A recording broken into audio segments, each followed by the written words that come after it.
I'm Christopher German for KCTV News for Thursday, November 20th, 2025. For tonight's broadcast, the stories we're following for you. Just in time for Thanksgiving, they've told us that gas prices could be on the rise thanks to a leak in the Olympic pipeline.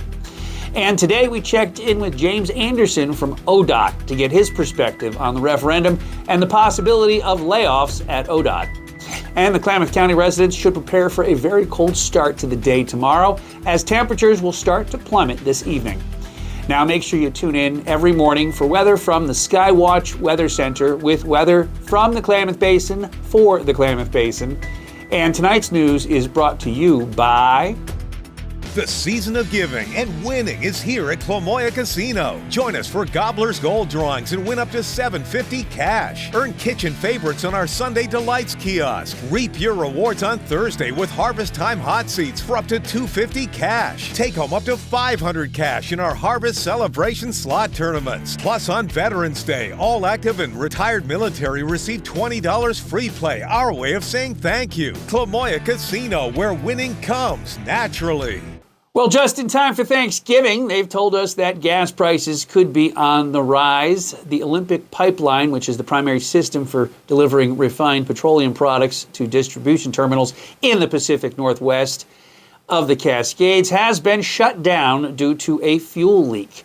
The leak was discovered near Everett, Washington, between the cities of Everett and Snohomish, following routine maintenance that revealed the issue on November 11th. The pipeline carries gasoline, diesel, and jet fuel from refineries in Northwest Washington to points in both Washington and Oregon. Washington Governor Bob Ferguson declared a state of emergency on Wednesday, November 19th, to ensure sufficient jet fuel is delivered to Seattle-Tacoma International Airport, which relies directly on the pipeline for its supply. The proclamation temporarily waives and suspends state regulations limiting the number of hours commercial vehicle operators can drive when transporting jet fuel, while ensuring safe driving measures are in place. Airport officials have also been advising incoming airlines since last week to fuel to capacity before arriving, a practice known as ferrying fuel. The shutdown has created supply disruptions across the region, as Oregon imports about 90% of its fuel from Washington, mainly via the pipeline. The outage is prompting concerns that the state's gas prices could rise due to the constraint on supply. BP Pipelines North America Incorporated operates the 400-mile pipeline and is working with state and federal partners on containment, cleanup, and repair, though there is no current estimate for when the pipeline will resume normal operations. And the situation regarding the demobilization of the 200 Oregon National Guard members federalized for the Portland ICE facility has been highly fluid and remains a point of legal contention, leading to what Governor Tina Kotek termed a deployment limbo.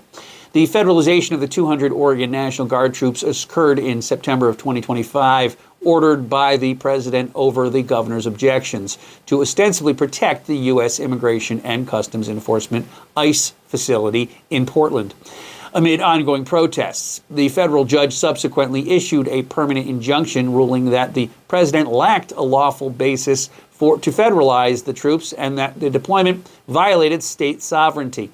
In the days leading up to the present, Governor Kotek announced that all 200 members would be demobilized, citing a verbal commitment from the U.S. Northern Command. However, the situation became less clear as the Ninth Circuit Court of Appeals issued an order that temporarily allowed the federal government to retain control of the Guard members, while an appeal of the federal judge's ruling is processed, pending a potential ruling by the Supreme Court in a similar case.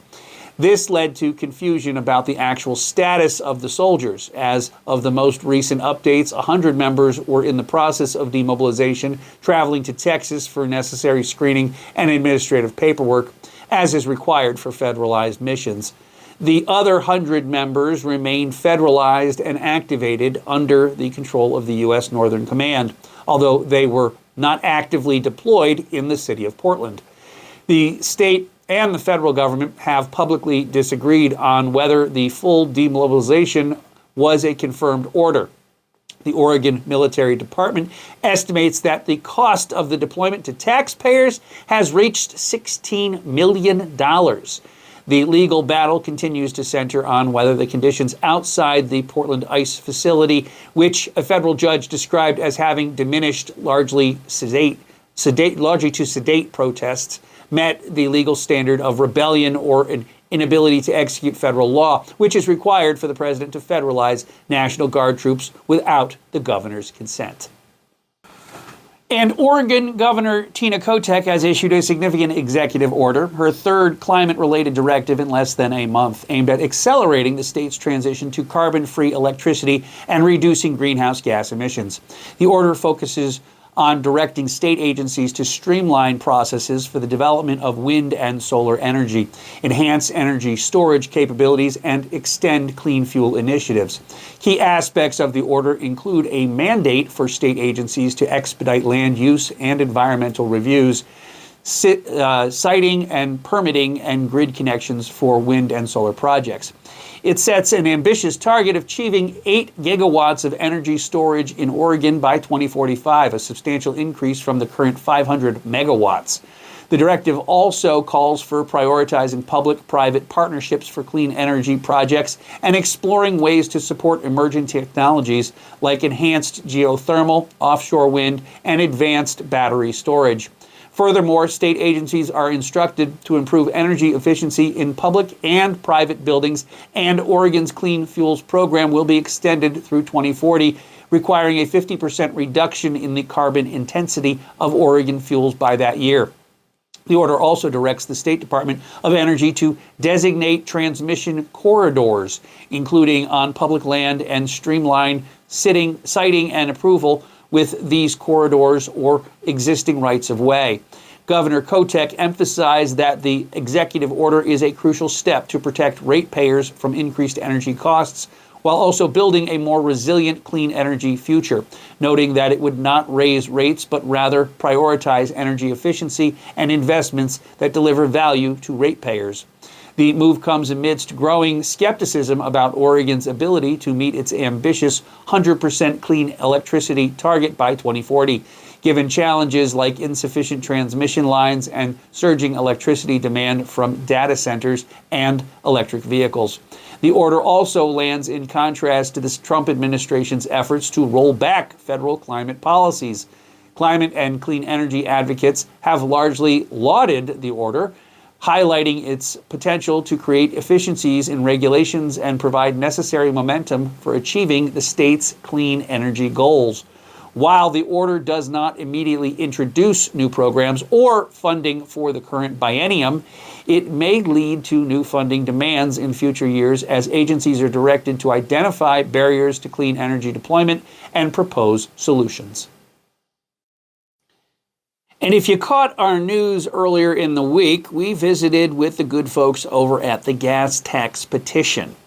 And to be fair, we thought the other side of the issue deserved to be heard as well. So today we visited once again with James Anderson to hear the ODOT perspective, and we filed this report. James Anderson works for ODOT.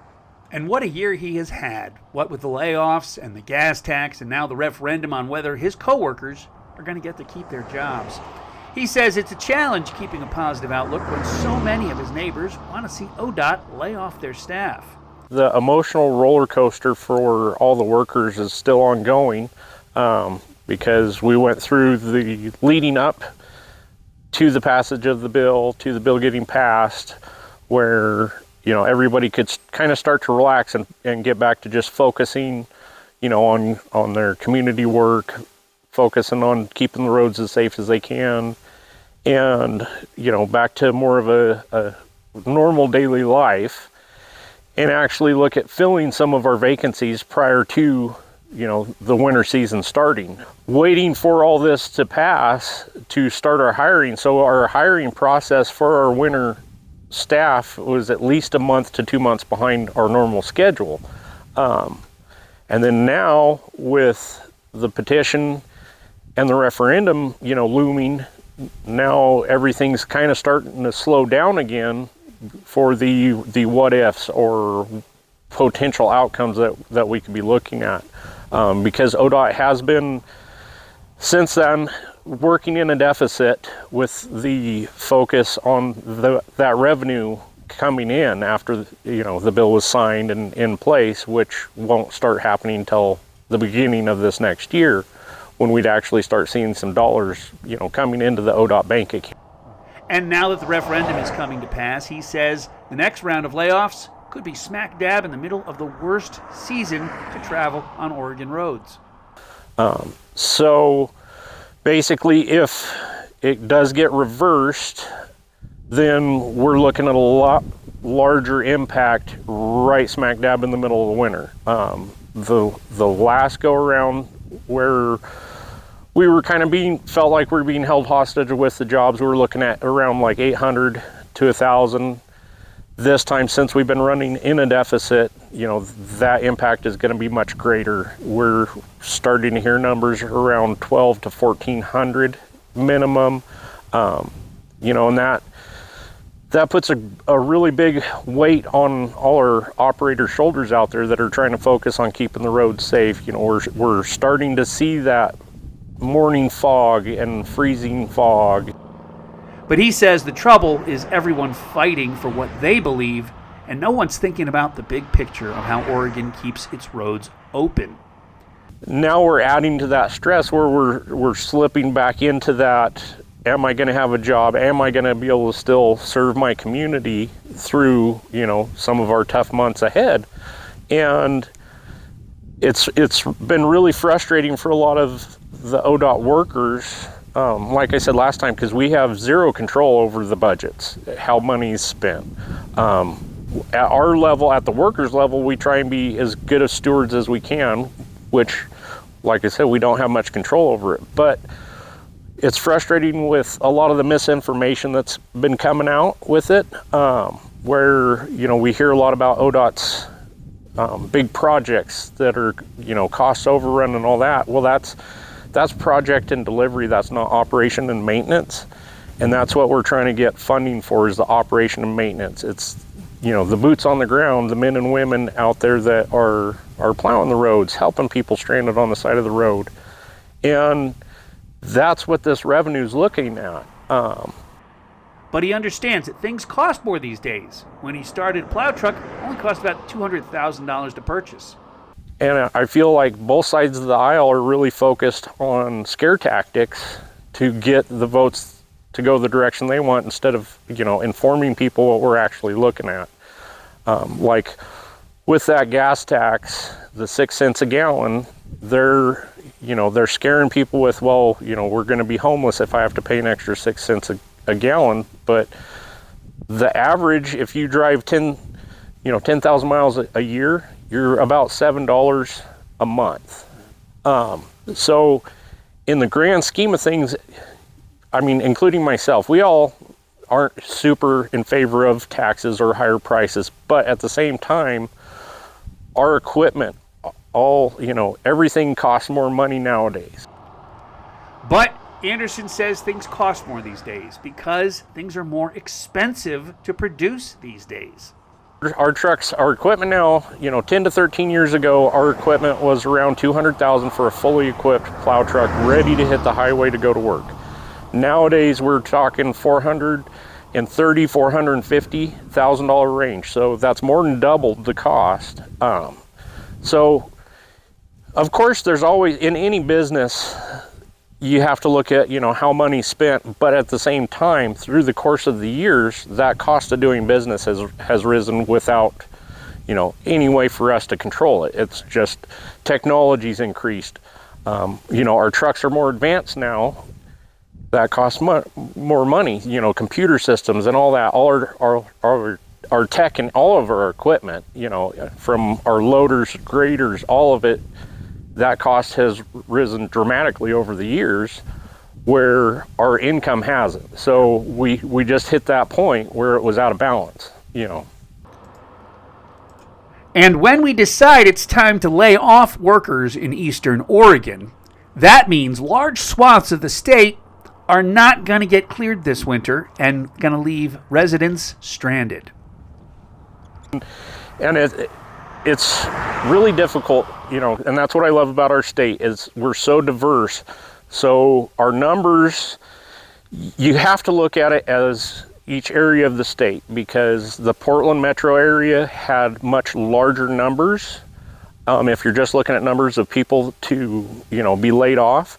But in rural Oregon, if you lay off a 3-person crew, like in, Silver Lake, some of our outlying areas, you're putting entire areas and communities at risk of not having, available services, where your volunteer fire departments aren't going to be able to get out there because they rely on ODOT and our snowplow equipment to get them out there. Yeah. Open up the highways and get people out. Just a couple of weeks ago, we had a really bad windstorm. Power company was working their tail off with their down lines everywhere, and ODOT had to come out and work right along with them, getting trees out of the highway, to keep those services open. But the thing is, ODOT gets up before most of us do, and usually they go to bed after many of us do as well. So we don't see the work they do. We just get to work on time in the morning because they work the hours we aren't watching. 100%. And that's what's kind of unfortunate is ODOT is the unsung in the background out of all the agencies and all the companies that work out there that you see on the highway. Is they all depend on us to do our work quietly in the background so they can get, for like our rural area, we have a lot of people travel over to Medford for, doctor's appointments, basic supplies. Well, if we're running short-handed on crews, we might have to shut that highway down. Like you said, it could be several days before we could get it reopened. And there's people that live up there that depend on being able to, get off the mountain if needed. And that's why we need ODOT here in Eastern Oregon, because they ensure we get to doctor's appointments and that fire crews get to their fires and that police can be safe on roadways, because ODOT is always watching. That is until the layoffs start happening. Keep Oregon moving. And that's what we do behind the scenes, and you don't really see us until there's a big news break or a big storm. But day to day, we're out there helping our communities. So, our law enforcement can do their jobs, our fire EMS can do their jobs, Pacific Power, Meals on Wheels, all these agencies around the state that depend on being able to get from point A to point B without realizing are depending on ODOT keeping our highways open, especially in the wintertime. For KCTV News, I'm Christopher German. And Oregon is presenting a paradox when it comes to its educational outcomes, simultaneously reporting one of the nation's highest rates of student absenteeism alongside a record high graduation rate. For the 2022-23 school year, a striking 34% of Oregon students were chronically absent, significantly surpassing the national average of 23%. This persistent issue has continued since the return of in-person learning post-pandemic, with nearly 35% of ninth graders in the 2024-25 school year being chronically absent. Such high rates of absenteeism raise considerable concerns, as chronic absence is strongly linked to poor academic performance, particularly in core subjects like math and reading. Despite these attendance challenges, the state's student graduation rate has reached an unprecedented high. Data for the 2024-25 school year indicates that the proportion of ninth graders on track to graduate has hit a new record. This creates a complex and somewhat contradictory picture. While more students are successfully completing high school, a substantial number are doing so without consistent school attendance. This suggests that the improvement in graduation rates may not solely stem from regular in-person learning, and other factors could be playing a significant role in helping students achieve their diplomas, even with sporadic attendance. And this weekend is shaping up to be a busy one, with the Shepherd's Market this weekend at Cross Point Christian School at 5000 Hosanna Way in Klamath Falls, Oregon. And the weekend kicks off Friday from 9 a.m. to 6 p.m. and continue Saturday, 11/22 from 9 a.m. to 5 p.m. They'll offer antiques and crafts. The book fair will be open. Purchase a Liberty raffle ticket and bring home delicious baked goods. And then on Sunday from 4 to 6 p.m., the Bonanza Bly Community Development Group, sponsored by Refuge Living Springs Church of Bonanza, presents a Thanksgiving potluck dinner at 31897 Mission Street in Bonanza. They'll have a warm autumn-themed community dinner presented by a presentation by Commissioner Andy Nichols, and they'll have lots of giveaways and prizes. So you want to head out to visit all of those things this weekend if you are looking for something to do. And now let's stop into the KCTV Skywatch Weather Center, shall we? Klamath County residents should prepare for a very cold start to the day tomorrow. Skies will be mostly clear and colder for the region tonight. Cold air and clear skies will combine to drop low temperatures, leading to a very cold Friday morning. Areas of fog are expected to develop, particularly in many of our inland valleys. Those on the east side can expect the coldest temperatures, with the lows dropping into the low 20s. Valley clouds and fog will decrease through Friday morning, leading to generally mostly sunny skies for our region through the afternoon, with still fairly seasonal temperatures. This weekend is expected to be pretty quiet, featuring cold mornings but some milder afternoons. Skies will be mostly sunny on Saturday, but we can expect some increased clouds for Sunday. The region should stay dry throughout the weekend. Looking ahead to next week, a weak storm system on Monday will bring some light amounts of rain possibly and mountain snow to parts of southern Oregon. Tuesday will be dry with partly cloudy skies. We may see another storm on Wednesday ahead of Thanksgiving next week. Details and confidence are currently low for that midweek storm, but it is something to watch out for with anyone with traveling plans and for the holiday ahead. Now we can call it a night, because you should tune in to KCTV News every evening for 6 p.m. By 6 p.m. is generally I have this news done. But if you're not tuning into KCTV News and the evening hours, I would understand that, but I would caution you because we have all kinds of amazing news happening all the time here.